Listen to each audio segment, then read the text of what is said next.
قهرجن مار.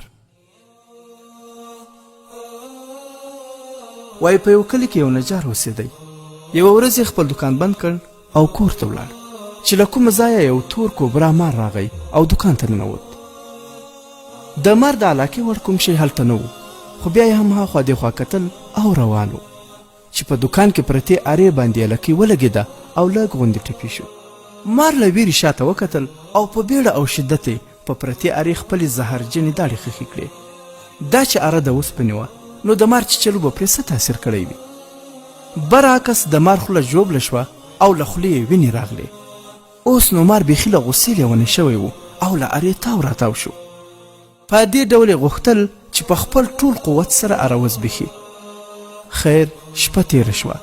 په سبا چې نجار دکان پرانیست ګوري چې یو مار له ارې راتاو او مړ پروت دی. دغه مار د کوم بل څه له امله نه بلکې د خپل تش او غصې له امله په ډېر بد مرګ مړ شو.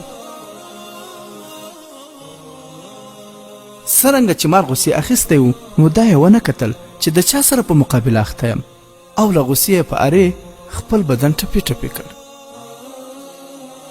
ګرانو دوستانو، کله چې انسان هم په غصه شي او نورو ته د ضرر رسولو په نیت عقل له لاسه ورکوي، خو د وخت په تېرېدو سره په دې پوه شي چې خپل ځان ته ضرر رسوي.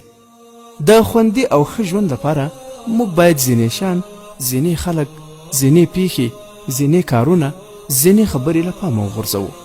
اړینه نه ده چې د هر عمل په وړاندې په شدت سره عکس العمل ښکاره کړو.